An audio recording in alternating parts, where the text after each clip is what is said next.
Bonjour à tous, je vois que nous avons déjà des personnes connectées. Bonjour à tous.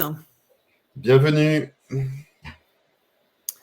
Donc on va laisser quelques minutes le temps que tout le monde se connecte et que ce soit le plus interactif ensuite possible. Guillaume, Dylan, Gabriel, Arnaud, Juan et René Jean qui sont connectés. Bonjour à tous. Bonjour Dylan. Ça fait un moment qu'on ne s'était pas vu. Bonjour Arnaud. Alors, donc on va faire un petit point avant de commencer. Ouais, vous avez raison. C'est saluer. Salut dans le chat. Bonjour Juan. Allez, j'écris un petit mot dans le chat de mon côté. Bonjour à tous. Donc on attend juste quelques minutes histoire que les personnes se connectent et puis on commencera rapidement d'ici 3-4 minutes. Hop. Donc je vois qu'il fait beau chez toi, Julien, donc c'est que tout se passe bien. C'est ça.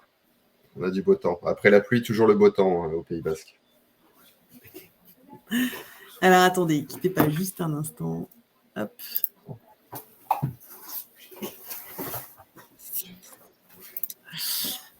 Voilà, un petit point logistique. Et voilà. Eh bien, écoutez, je pense que... Alors, qui s'est connecté? Voilà, on commence à avoir à peu près... Parce qu'il y a toujours des petits retardataires, hein, c'est normal. Il est 30, bon, on est bien pour l'instant. Bonjour Laurent. Bonjour Ophélie. Bonjour Marc. Je vois que Marie-Alice est là également avec nous. Bonjour à toi. Bonjour Wilfried. J'ai l'impression qu'on se parle régulièrement en ce moment.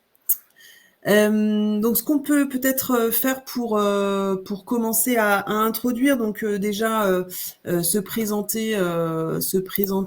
Donc, moi, je suis Anne Bluto, la CEO de Switcho. Et moi, Julien Barat, donc en charge de la partie en développement commercial au sein de Switcho. Donc du coup, en phase d'introduction, le temps que tout le monde arrive, peut-être Julien, est-ce que tu peux nous présenter un petit peu comment on va aborder ce séminaire de ce webinaire de 30 minutes et puis comme ça on pourra attaquer après.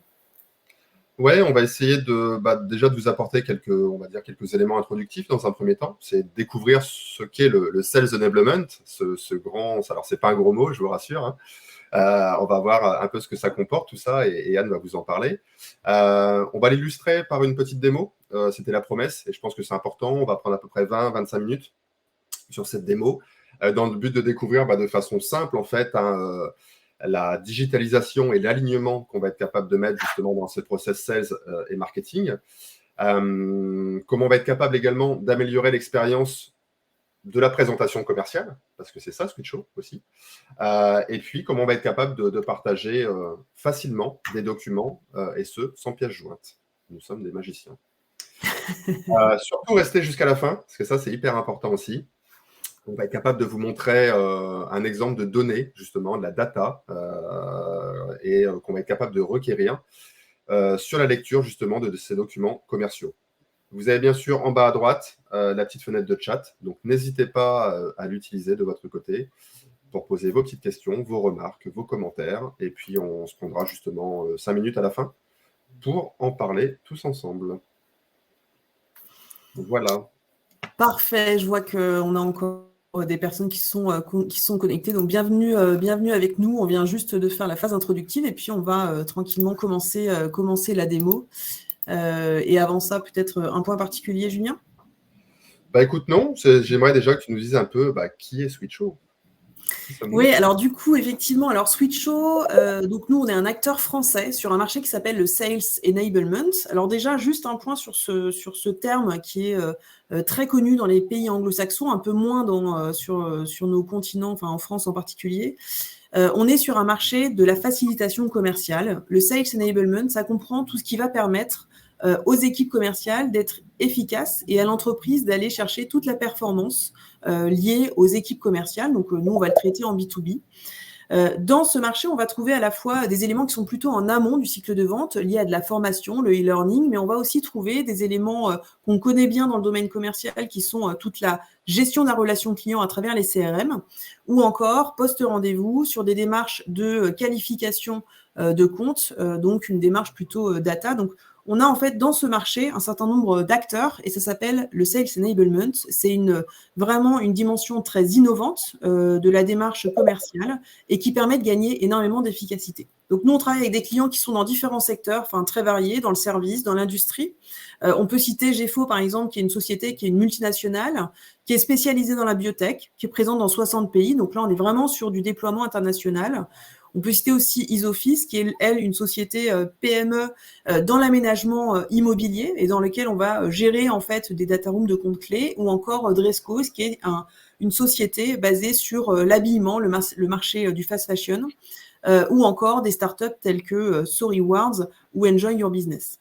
Voilà, donc en gros, un Switcho, une entreprise sur laquelle on vient en fait développer et commercialiser notre solution pour accélérer les cycles commerciaux et la collaboration marketing commerciale, puisque notre enjeu, c'est vraiment de réinventer cette collaboration entre les équipes marketing et commerciales, et on va pouvoir en fait le traiter tout au long de ce webinaire.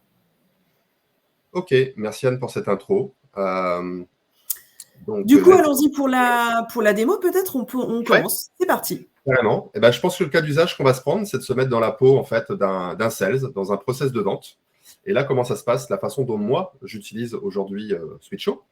Donc, bien souvent, on va attaquer, on va être dans une phase de prospection. On se rend compte que le sales est confronté à pas mal de problématiques, on va dire. Des documents éparses, de la perte de temps pour aller chercher l'information au bon endroit, au bon moment, trouver le bon document, pas mal de multi-supports, on va dire, également à gérer, c'est-à-dire je peux traiter du PDF, du PowerPoint, des liens URL, des vidéos également sur YouTube. Donc voilà, on est aujourd'hui, il y a plein de choses qui peuvent se confronter à nous. Et puis de l'autre côté, on a le marketing qui va être confronté vraiment à cette notion de versionning, de mise à jour de plusieurs V1, V2 et ainsi de suite. Le problème également de renvoyer aussi les informations mises à jour avec pas mal d'allers-retours de mails, donc potentiellement de la déperdition également d'informations. Donc on se rend compte qu'en fait le market est vite sous l'eau parce qu'il est vite sollicité. Il peut parfois également manquer de réactivité.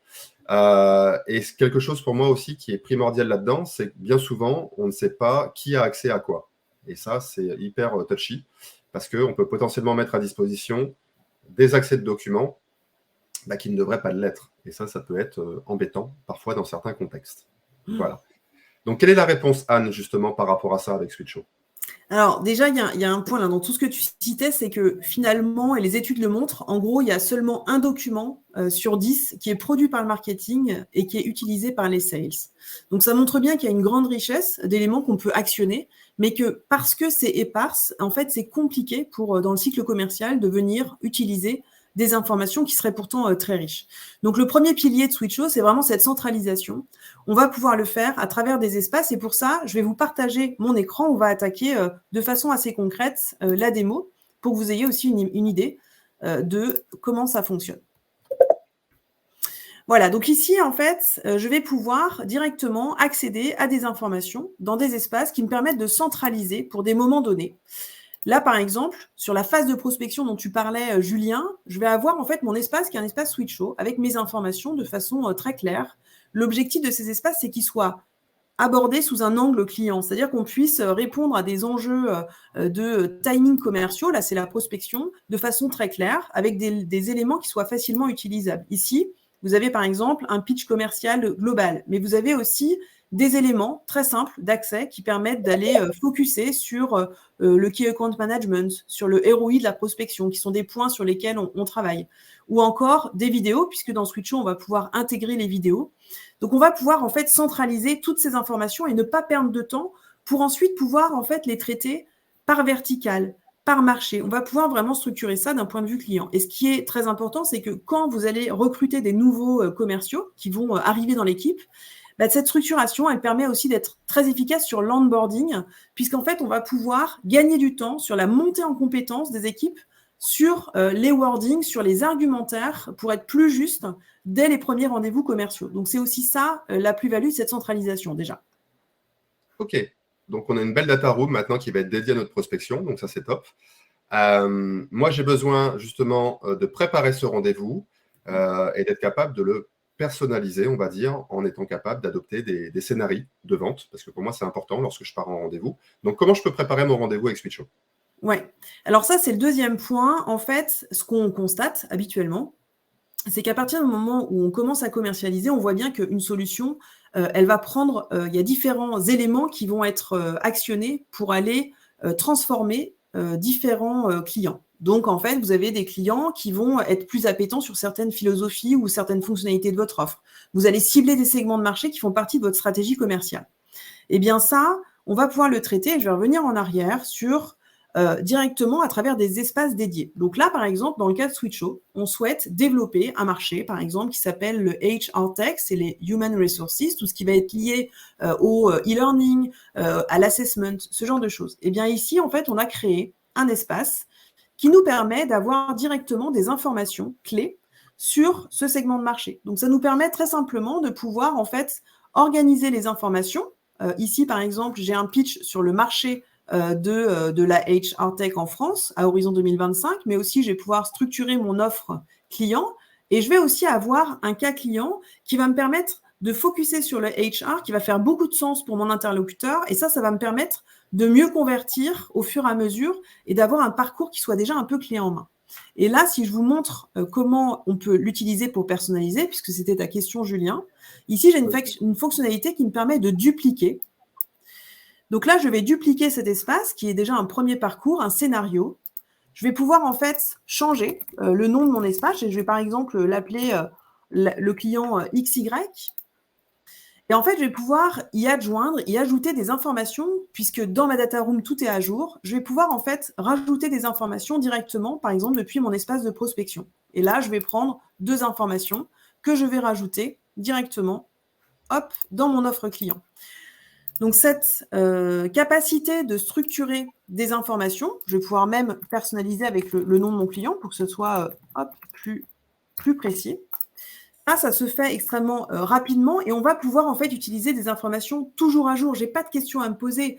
Un nouveau sales qui arrive, il n'a pas besoin d'aller sur YouTube chercher une vidéo ou d'aller chercher un document ailleurs. Tout est centralisé ici. On va pouvoir aussi rajouter des liens URL vers un site internet, par exemple. Voilà, donc ça permet de donner beaucoup de personnalisation à la relation et à l'offre et ça permet d'avoir en fait, de créer beaucoup de valeur sur des segments de marché ou sur des personas. Quand on sait exactement, on va pouvoir délivrer la meilleure information. Ok. Donc, côté sales, concrètement, on gagne du temps en répliquant, en dupliquant. On l'a vu, c'est facile à personnaliser. Et puis, côté market, on les sollicite beaucoup moins et on leur demande peu ou pas, justement, de retravailler les documents. Donc, c'est également tout bénef pour eux. Donc là, j'ai personnalisé. Ouais. J'ai préparé ce rendez-vous. Maintenant, moi, j'ai besoin de le présenter le jour J, en fait, que ce soit en call ou en présentiel. Comment ça se passe? Alors, parce que moi, j'ai besoin d'avoir quand même un truc assez fluide et assez pertinent, impactant en rendez-vous. Donc, justement, Switcho nous propose quoi? Alors, pour cette partie-là de présentation, ce qu'on est vraiment sur Switcho, c'est une plateforme de contenu qui permet de facilement actionner les choses pour préparer. Mais en fait, si la préparation, je ne peux pas l'utiliser pour présenter, c'est aussi dommage. Donc, nous, aujourd'hui, ce qu'on a mis à disposition, vous voyez, une fonctionnalité qui s'appelle ici, par exemple, ajouter à l'accueil. Je vais rajouter cet espace à mon accueil et puis ici, je vais pouvoir accéder à ma home. En faisant cette manipulation, en fait, je vais directement pouvoir attacher ici et accéder à mon espace, donc le client XY, sans avoir aucune autre manipulation à effectuer et directement à rentrer dans le sujet. Donc, ça me permet d'accueillir mon client, de rentrer dans mon sujet. Et puis ici, si je vous prends un cas d'usage, donc là, je vais lancer ma présentation, je vais expliquer à mon prospect les points clés de l'horizon à horizon 2025. Et là, il va me dire, mais Anne, en fait, je n'ai pas le temps, j'ai 20 minutes pour toi à te consacrer. En fait, je veux que tu sois focus, j'ai besoin d'informations sur l'international et comment tu peux m'aider à faire un déploiement commercial réussi à l'international. Là, ça veut dire qu'il va falloir que je rebondisse. Il faut que je trouve rapidement mon information. De fait, je peux ici, grâce à une fonctionnalité, accéder à un autre document, aller chercher une autre information. sans avoir à sortir, aller sur mon disque dur, aller chercher des informations sur mon drive ou dans un répertoire. Ici, je vais y accéder directement et ça pourrait être aussi une vidéo ou une URL, encore une fois, et je vais pouvoir directement répondre et dire, effectivement, voilà comment Switcho permet de garder la vision globale, mais aussi de maîtriser les informations et de personnaliser les informations en local. Donc voilà, donc on a vraiment cette possibilité de switcher. Pourquoi c'est important? C'est parce que souvent, dans le cycle commercial, si on ne sait pas lever les objections au fur et à mesure, apporter des éléments de preuve, par exemple, si on me demande des éléments sur la RGPD, sur le juridique, eh bien, ça va nécessiter un autre rendez-vous plus tard avec d'autres personnes, d'autres interlocuteurs. Donc là, le fait de pouvoir lever un premier niveau d'objection, ça permet de rapidement écourter les cycles de vente et de les raccourcir. Donc ça, c'est un point qui est clé. Et pour finir sur ce point-là, en fait, ici, dans les rendez-vous, souvent, on a aussi des points qu'on voit en même temps qu'on peut être devant son client. On se dit, mais là, il faudrait modifier, il y a une mise à jour à faire. Pour que les informations soient toujours à jour, ici, on a une fonctionnalité qui s'appelle le feedback, faire un retour, qui permet de demander au marketing sans effort, demander à modifier, par exemple, le chiffre d'affaires 2020 par celui de 2021, de 2022. Donc, 2021. Le but vraiment, c'est que ce soit extrêmement simple et qu'on puisse faire remonter en amélioration continue les discours, les messages directement à son marketing. Très clair et fonction très utile en rendez-vous, je te confirme. Ok, donc moi j'ai présenté, tout s'est très bien passé, je rentre au bureau. Il faut que je traite, on va dire, mon post-rendez-vous. Petit mail de synthèse, tout ça au niveau du client, et puis partage de documents, parce que c'est important qu'il les ait. Donc, comment je peux aujourd'hui, via mes data rooms, justement, partager mes ressources? Eh bien, très facilement, Julien. Donc, plus sérieusement, ici, l'objectif de Switcho, c'est certes de pouvoir centraliser, mais aussi de pouvoir facilement partager en gardant la traçabilité. Donc ici, on a une fonctionnalité qui s'appelle le partager, qui nous permet de sélectionner des documents, de pouvoir en fait choisir les informations que je vais mettre à disposition. Et on voit d'ailleurs ici que ce document a été protégé. C'est là où on a de la gestion de droit, à la fois au niveau de l'organisation globale. Quand on travaille avec des clients qui ont des études cliniques, des éléments très sensibles, on va pouvoir sécuriser. Mais je vais pouvoir aussi rendre téléchargeables des informations comme un bon de commande ou un devis, par exemple, ou un contrat. Ici, je vais générer cette data room de façon très simple, créer le partage et je vais vous montrer en fait ce à quoi bénéficie, enfin ce à quoi correspond un espace personnalisé et ce que reçoit le client. Donc là, je vais ouvrir un autre onglet et je vais vous montrer directement à quoi accède le prospect. Donc là, on va arriver directement dans cet espace de façon très claire. Je vois les informations. Je peux de nouveau accéder, lire ou télécharger si on m'a donné les droits. Et puis, on voit que l'expérience, de nouveau, elle est extrêmement fluide, c'est-à-dire qu'on travaille sur 3 grands points. D'une part, la délivrabilité, parce que c'est un vrai problème aujourd'hui avec beaucoup de documents qui sont très lourds, qui sont enrichis par des vidéos ou autres. Donc, en fait, c'est un problème de les mettre en pièce jointe. Aujourd'hui, grâce à nos data rooms, on va permettre d'avoir un lien facilement délivrable. Le deuxième point, c'est la sécurité, parce que comme vous le voyez, on peut donner l'accès à des informations, mais ne pas les laisser téléchargeables ou à l'inverse, complètement les sécuriser en ne les rendant pas partageables à un client final. Et enfin, le troisième point, c'est extrêmement clair en termes d'UX. On va pouvoir avoir les coordonnées de l'interlocuteur, les éléments de personnalisation. Donc, on est vraiment sur une landing page presque, sur une data room qui est extrêmement personnalisée à l'image du client.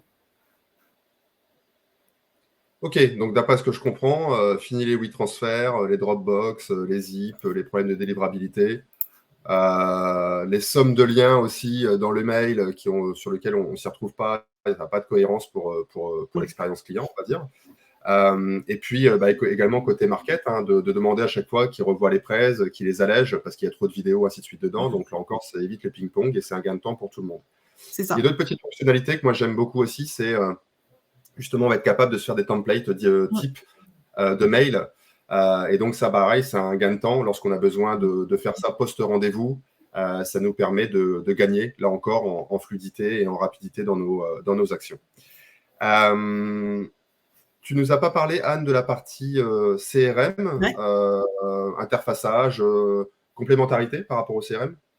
Alors en fait, on va, grâce à Switcho, s'interfacer via Zapier, qui est un connecteur universel à toutes les solutions du marché. Donc ça, c'est le premier point, c'est que notre objectif, c'est de venir nurturer, alimenter les CRM, puisque l'objectif, c'est que même un compte rendu, même un envoi post-rendez-vous puisse directement venir s'interfacer dans l'historique d'un compte ou d'une opportunité. On a également des flux descendants qui sont nativement intégrés dans Switcho avec des CRM type Pipedrive, HubSpot ou encore Salesforce. Ok, donc on est toujours dans ce post-rendez-vous. Moi, j'ai partagé, donc ça c'est très bien, voilà, c'est parti. Il a consommé mon contenu, mes ressources. Maintenant, moi, j'ai besoin qu'on arrive sur la data, parce que c'est quand même la promesse aujourd'hui de Switcho, c'est d'être capable de suivre et de piloter, également en fonction des actions. Et pour moi, ça a une double utilité aujourd'hui. C'est d'être capable déjà d'accompagner le sales jusqu'à cette partie de closing, et donc d'agir au bon moment et d'être capable de prendre on va dire, les bonnes décisions. Mais aussi d'avoir un reporting assez régulier, ça c'est pour le market, sur les contenus et leurs performances, dans le but toujours d'être dans un cadre, on va dire, d'amélioration continue. Donc pour moi, aujourd'hui, il y a 3 niveaux qui interviennent dans cette organisation. C'est à la fois les commerciaux, à la fois les managers et à la fois la partie marketing. Est-ce que tu peux nous décrire un petit peu plus de façon précise comment ça intervient à ces 3 niveaux, Anne? Oui. En fait, le premier point, et tu parlais des commerciaux, c'est que l'objectif, et là, pendant que tu me parlais, j'ai rebasculé sur ma plateforme pour vous montrer plus de data, c'est qu'on puisse prioriser les actions. Donc, je vais vous montrer ce dont on hérite. Ici, on a une catégorie, un espace qui s'appelle le dashboard. Dans ce dashboard, on va pouvoir accéder à l'ensemble des informations qui ont été échangées avec un prospect, là par exemple, ou un client. Là, je vais vous prendre un exemple avec une entreprise. Ici, j'ai transféré des informations à 9 contacts. Ce qui est intéressant, c'est que déjà, en tant que sales, on va pouvoir avoir un premier niveau d'engagement des données sur l'ouverture et la lecture des documents. Donc là, par exemple, c'est 44% des mails qui ont été ouverts, 33% des personnes ont consulté le partage, et puis globalement, 22%, 1 sur 5, ont ouvert les documents. Donc là, ça me permet déjà d'avoir un premier niveau d'information. Mais surtout, ici, je vais voir qui est le plus engagé. C'est-à-dire qu'à gauche, vous avez des personnes qui ont reçu le mais qui n'ont pas fait d'interaction, qui ne l'ont pas ouvert. Et à droite, on va retrouver des informations sur les personnes qui ont vraiment pris du temps à consulter les documents. Et là, je vais pouvoir en fait rentrer dans une statistique plus détaillée qui va me permettre de vraiment comprendre les points d'intérêt. Et ça, en temps réel. Donc là, typiquement, je vais pouvoir voir document par document quels ont été les points saillants pour chacun des interlocuteurs. Et en fait, je vais pouvoir, comme ici, vraiment avoir un niveau d'information qui me permet en fait de comprendre qui sont les décisionnaires cachés au fur et à mesure dans le cycle de vente. Ça, c'est hyper important quand on est en fait dans des moments de conversion, de comprendre en fait ce qui se passe et de pouvoir déjà prioriser grâce aux notifications en temps réel l'ensemble des leads à qui vous allez partager les informations. Donc ça, c'est le premier point sur le commerce, sur les commerciaux vraiment et comment on aide à accélérer et à mieux suivre ces contacts. Le deuxième point, c'est le manager, parce que ici, vous allez avoir en fait un suivi statistique. L'objectif, c'est de comprendre les pratiques. Quand on travaille avec des coachs commerciaux, on va en fait regarder quels sont les usages, ce que font chacun des commerciaux, ou alors on va regarder d'un point de vue plus stratégique les différents circuits de distribution, et on va permettre de comprendre quelle est l'action commerciale, quelles sont les performances d'ouverture, et ça va nous permettre de commencer à dupliquer en fait les meilleures pratiques grâce à un coaching qui est beaucoup plus fin avec de la data. Dernier point sur le marketing, ce que tu disais, effectivement, il y a les commerciaux, les managers, et il y a aussi la partie marketing. Il faut qu'ils puissent hériter d'informations, et aujourd'hui, on n'en a pas sur les documents. Et ça, on est les seuls à permettre cette information et cette lecture. C'est en fait tout simplement qu'on va avoir, là j'ai pris le premier document, le document le plus utilisé, qui est un pitch sur Switcho. En fait, ça me permet tout de suite de voir en violet quelle est l'utilisation qui en est faite par les équipes commerciales, et en bleu, par le client. Qu'est-ce qui est vraiment lu? Et là, par exemple, je vais voir qu'un commercial, il passe plutôt 4 minutes et que lui, le client, en moyenne, il y passe 10 minutes et qu'il l'ouvre dans 77% des cas. Donc, c'est très important. Ça veut dire que c'est un élément, un pitch qui est clé pour le client. Et là, je vais pouvoir, de la même façon, analyser, comprendre où est-ce qu'il y a des pertes d'attention. En violet, donc sur les équipes commerciales, je vais pouvoir comprendre quels sont les points clés qui reviennent. Et surtout pour le client, quels sont les éléments sur lesquels il passe le plus de temps, de façon à pouvoir, en fait, derrière, ajuster et mettre du ROI sur mes contenus au bon endroit. Très clair, Anne, et je te confirme, très utile Mm. lorsqu'on a besoin d'avancer dans un process commercial. Donc, on comprend que cet outil est plutôt au service d'une organisation avec un grand O, puisqu'on a vu que différents intervenants pouvaient y avoir recours. Moi, ce qui m'intéresserait de savoir, et je pense que également nos personnes présentes également sur le webinaire, c'est plutôt cette notion de ROI. On en parle beaucoup sur les outils SaaS. Ouais. Qu'est-ce que tu es capable de nous donner par rapport à ce ROI, justement? Alors aujourd'hui, en fait, et ça c'est à la fois des benchmarks marché, mais c'est surtout ce que nous remontent nos clients, l'objectif c'est d'avoir, et c'est ce qui se passe, un gain de 20% d'activité globale sur la partie marketing et sales. En fait, on va enlever les tâches chronophages qu'on voyait tout à l'heure pour se concentrer sur les tâches à valeur ajoutée, ce qui permet de gagner ces 20% d'activité supplémentaire. Quand on passe du temps à chercher des informations, à recréer des présentations ou à personnaliser, alors que le niveau de personnalisation peut être à un autre niveau, en fait, personnaliser la relation, mais au juste niveau. En fait, ça, c'est essentiel pour gagner du temps. Idem sur la data. La data, elle nous permet d'arrêter de se poser des questions et d'être aveugle. Aujourd'hui, ça permet d'avoir des a priori objectifs, là où généralement, c'est de ressenti. Donc, cette partie-là, c'est vraiment l'essentiel de Switcho, c'est de gagner du temps et un gain sur l'activité globale opérationnelle. Il y a deux autres points sur lesquels on a un impact, et ça, c'est aussi des éléments sur l'ensemble du marché, Sales Enablement, c'est des éléments qui sont connus, c'est sur le cycle de vente et sur le taux de closing. Donc, généralement, les outils comme Switcho, on améliore de 17% le taux de closing avec en fait un raccourcissement du cycle de vente. Je vous en ai parlé tout à l'heure. On va lever les objections, on va en fait donner beaucoup de clarté à l'offre, et en fait, ça va donner beaucoup de confiance dans les interactions qu'on va avoir avec le commercial, parce que tout est très clair. Le troisième point, c'est l'upsell et le cross-sell. C'est-à-dire qu'aujourd'hui, quand on travaille avec nos clients, généralement, ils ont beaucoup d'offres. Ils ont des portefeuilles d'offres à animer de façon à générer des ventes supplémentaires, à créer de la valeur sur leurs clients ou leurs prospects. Et bien avec Switcho, au lieu d'avoir des offres complémentaires qui sont en page 130 d'un PowerPoint, donc à la fin, alors que le client ne l'a pas demandé, et généralement, en fait, il ne va pas aller le regarder, nous, on va dans nos data rooms aller actionner de façon très claire, avec beaucoup plus d'impact, des offres qui seraient complémentaires et qui n'étaient pas à la base forcément demandées, mais en tout cas, on va pouvoir créer des vrais combos, des offres en cross-sell ou en upsell. Voilà, et c'est généralement plus de 40% sur cette partie-là. Ok, donc c'est bien, on a de la donnée chiffrée. Ça, c'est hyper important. Moi, je ressens pas mal d'autonomie. C'est ce qui ressort pour moi aussi aujourd'hui de l'usage qu'on peut avoir de Switcho. Pas mal d'autonomie entre le market et les sales. Est-ce que tu penses que c'est réellement ce qui caractérise la philosophie aujourd'hui de Switcho, justement? Ouais, totalement. Enfin, Julien, c'est vraiment pour ça qu'on l'a créé. C'est pour que cette philosophie d'autonomie au bon endroit pour être vraiment efficace, elle soit clé. Et nous, aujourd'hui, la philosophie de Switcho, c'est vraiment 2 points. D'une part, c'est de permettre à l'entreprise de maîtriser ses contenus et son image, parce qu'en fait, c'est une expérience forte qui va être vraiment clé pour assurer la préférence de marque. Et on sait qu'aujourd'hui, pour se différencier, il faut qu'il y ait cette préférence de marque. Il faut qu'il y ait vraiment une maîtrise de l'image et des contenus qui soient importants. Et le deuxième point, c'est qu'il faut intégrer le fait que ce n'est qu'en personnalisant qu'on va pouvoir s'assurer des meilleures performances commerciales. Et c'est ça toute la difficulté, c'est comment je fais pour maîtriser, mais en même temps pour laisser l'autonomie, pour personnaliser, pour en fait convertir. Et c'est vraiment la philosophie de Switcho. D'accord. Donc, je pense qu'on va conclure. Il nous reste 1 ou 2 petites minutes et après, on embraye du coup sur les questions. Mais je pense que voilà, il faut rendre en fait la fonction première, on va dire, à chacun. C'est-à-dire, d'un côté, on va avoir les commerciaux qui, pour moi, sont réellement les créateurs de la relation personnalisée. C'est-à-dire qu'ils sont là pour mieux vendre, en étant capables de rendre un parcours simple, clair, fluide, structuré et impactant en termes d'expérience prospect-client.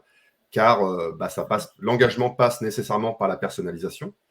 Et puis, d'un autre côté, d'être capable de ne pas sursolliciter le market, qui, pour moi, le market, c'est quoi aujourd'hui? C'est les créateurs du contenu. C'est eux aujourd'hui qui, avec du feedback, vont être capables de prendre les bonnes décisions pour créer de bonnes ressources et donc d'avoir des clients contents.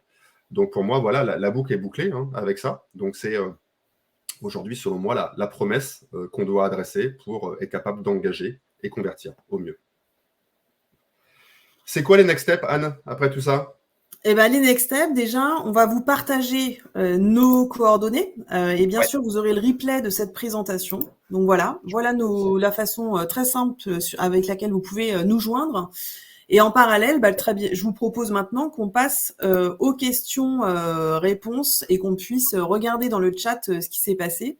En tout cas, j'espère que ça a répondu à vos attentes et que l'ensemble des fonctionnalités a été balayé pour pouvoir vous montrer la performance de ce type d'outils et ce à quoi on sert. Julien, est-ce qu'il y a dans le chat ou des points d'interrogation? En tout cas, n'hésitez pas, on prend juste 5 minutes pour répondre à vos questions, sachant qu'il est quelques minutes, il nous reste encore quelques minutes avant la fin du webinaire, donc n'hésitez pas si vous en avez. Et sinon, vous avez aussi dans le chat tout simplement un lien de demande de démo ou de rendez-vous avec moi ou Julien. Alors, effectivement, je vois une question qui vient d'arriver de Jean. Donc, petite question sur la complémentarité avec HubSpot. Donc, quelle est la complémentarité avec les CRM et avec HubSpot en particulier? En fait, aujourd'hui, ce que l'on constate, c'est qu'un CRM permet d'historiser la relation client, de pouvoir gérer les comptes clients et les pipes commerciaux. En fait, nous, ce qu'on va faire, c'est qu'on va traiter toute la partie contenu et offre. Comment on le fait? En remontant cette information dans les opportunités ou dans les contacts au sein des CRM, donc dans l'historique des contacts, ça va permettre en fait de mieux scorer les différents leads que vous avez, d'une part, puisque globalement, la data qu'on va remonter, donc toute cette traçabilité qu'on va offrir, on va la remonter au sein du compte pour scorer, au même titre que le ferait une action de votre équipe marketing sur du web marketing, par exemple. Eh bien, nous, on va le scorer sur les offres commerciales et ça va remonter dans le CRM. Donc, la complémentarité, on est vraiment là pour supporter des contenus et supporter, en fait, des contenus qui peuvent être riches. Si vous avez, par exemple, des contenus multimédia que vous mettez à disposition de marketing ou des vidéos de démo, ça, c'est pas un CRM qui va pouvoir le supporter. Idem pour les URL. Souvent, on a des URL qui sont dans un mail qu'on écrit et puis des pièces jointes. Donc, c'est compliqué pour le client de bien comprendre le sens de ce que l'on veut lui mettre à disposition et créer toute la valeur. Ça, on va le faire à travers les data rooms parce que ça permet d'organiser le storytelling qu'on veut donner. En fait, ça va permettre de structurer l'ensemble des briques qu'on veut mettre à disposition du client. Donc, voilà un peu pour répondre à la question de Jean, à la complémentarité avec un CRM, entre autres comme HubSpot, c'est qu'on va vraiment permettre de créer des espaces personnalisés, de remonter ces informations directement dans le CRM. Voilà, j'espère, Jean, que ça a répondu à la question. D'autres questions, peut-être? Très clair. Ok, super. Merci, Jean, pour ce retour. Est-ce qu'on a d'autres questions qui vous viendraient à l'esprit ou là encore, gardez toutes ces petites questions pour qu'on puisse peut-être échanger directement dans un moment un peu plus off, on va dire rien qu'entre nous, donc n'hésitez pas. Vous avez nos coordonnées, il est 12h01, donc on est bon niveau timing. Exactement. S'il n'y a pas d'autres questions, écoutez, je vous propose de conclure. Qu'est-ce que tu en penses, Anne? Complètement, on va pouvoir conclure ce webinaire. C'était un webinaire donc, qui était important pour vous délivrer en fait les différentes fonctionnalités. Évidemment, on n'a pas tout vu, mais c'était pas le sujet. C'était plus de vous faire un premier parcours entre marketing et commerciaux. Donc, j'espère que ça a répondu à la fois sur ces phases importantes de l'amont, du pendant et du après. Et puis, on vous dit à très bientôt. En tout cas, n'hésitez pas. 2 points que vous pouvez avoir en tête. Un premier rendez-vous que vous pouvez retrouver sur LinkedIn également jeudi midi avec une entreprise qui s'appelle Aressi et sur lequel on va intervenir sur les espaces grands comptes. Et un deuxième point au B2B Summit, ça c'est la semaine prochaine, sur le Sales Enablement. C'est un salon qui a lieu à Paris dans lequel on intervient pour un retour d'expérience avec notre client qui s'appelle Cision. Donc, on vous encourage vraiment à regarder ces dates, c'est sur notre LinkedIn. Voilà, merci beaucoup à tous et je vous dis donc à très bientôt. Merci Anne, au plaisir, à très bientôt, au revoir.